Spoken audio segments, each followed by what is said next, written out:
On this episode of Aquapparel TV, we're at the Planet Aquarium store where we're going to learn all about cichlids. Check it out.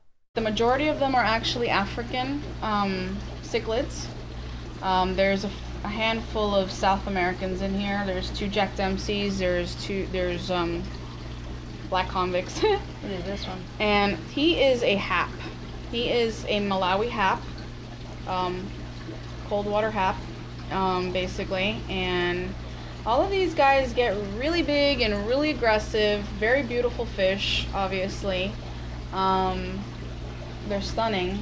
These guys are all babies, obviously. They get bigger than that big mbuna back there. Like, what's the maximum size? They probably get anywhere from 6 to 8 inches. It depends on the species. And all of the rest are, the peacocks. They'll get 5-6 inches easily. Maybe a little bigger. There are some mbunas here, which are these guys, the ones with the round faces. They look like Dr. Seuss fish. Yeah. And the reason that they're in here is because they're actually nicer than the regular mbuna crowd. Right. There are a few, like this orange nakata mbuna. But the trick to having these guys is to overcrowd them. Really? You have to overcrowd them. Why? If you don't overcrowd them, you will have mass mayhem in your tank. Because they're intimidated. Well, basically, they will take territories and they will set them up, and basically anybody that comes within their territory will get their tushies handed to them. And overcrowding is essential with most cichlids, especially these Malawis, the Tanganyikas, Victorians. All of these guys, they're mean. They're very territorial. All they want to do is have their own space and basically have babies.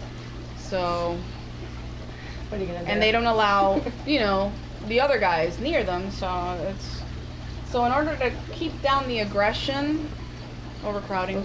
And how do you handle the extra waste that's produced because it's overcrowded? Well, this is a 125.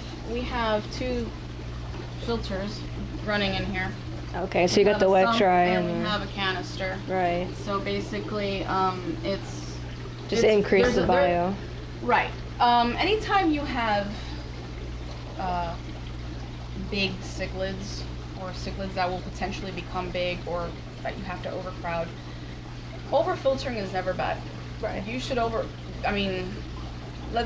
have let's say a 20-gallon tank. Mm-hmm. Well, buy a filter that is rated for 50 or 60 gallons. Right. It doesn't matter what you put in there, really, but it's always good to overfilter. Right. These guys are definitely overfiltered. They also get water changes of 50% once a week. Wow. They're basically piggies. They eat like crazy, and as you can see, they're all used to being fed, so they do that. Do they bite you? Yeah, they can, but they're very small. Oh my god. This is my buddy. He's my buddy.